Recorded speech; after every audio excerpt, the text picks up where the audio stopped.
continue, man, to thank you guys for tuning in into this Speedy Moments with myself, where my real life experiences and testimonies meet the kingdom and the power of the Word of God. Man, a few months ago, I was playing basketball in an older, ran down gym. Man, the ceiling was falling off the court. The court was filled with white dust, and you couldn't run without sliding a few feet. It had trash all on the bleachers, and the nets were worn down as well.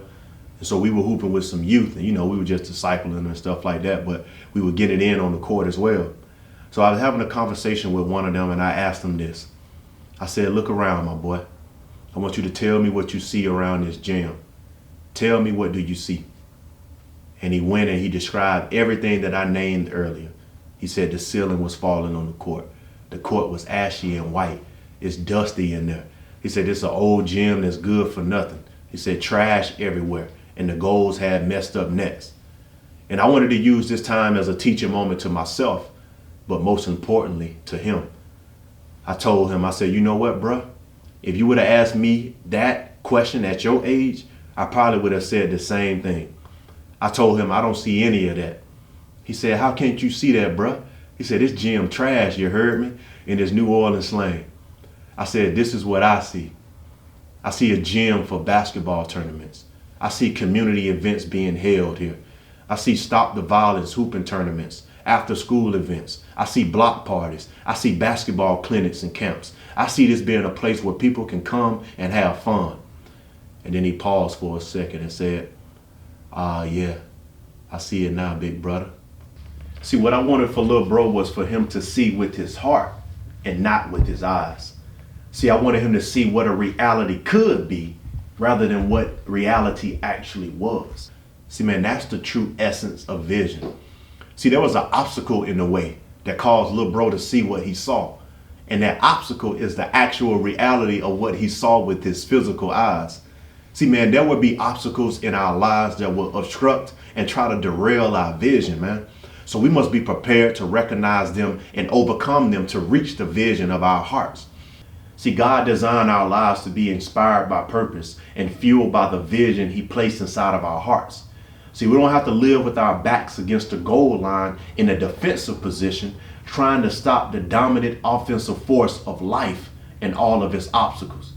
See, man, we can be on the offensive side of the ball, man, with life's back against the goal line, ready to score on it every possession and season of our own lives. See, man, I love to think about Stevie Wonder, man. He had every excuse in the world not to become someone. He couldn't physically see what he was becoming. See, Stevie could have said, man, if I can't see what I'm becoming or even see the impact that I could make in people's lives, why would I try to be anything in life? See, that's the obstacle that he faced. But he couldn't trust his physical eyes because they didn't work. He had to trust the eyes and the vision of his heart. He overcame that and has made numerous records that me and you love to jig to today. See, I said this before, man. What people see is not all there is to see. For those who are true visionaries, man, the imaginary thoughts and ideas that we have are more real to us than what we actually really see. See, when I told that young man about what I saw compared to what was actually there, it felt more real. See, we have to train ourselves to see what can be, and that can be the only thing that should be. See, the prime ingredient for vision is faith. See, faith is the substance of things hoped for and the evidence of things unseen. See, vision is unseen with the human eye. But when there is a vision in your heart, it takes pure faith to pull something out of your heart and put it in front of your eyes. So I encourage myself, and I encourage you, and I encourage us together, man, to see past the obstacles in our lives. Not with our eyes, though, but with our hearts, you dig?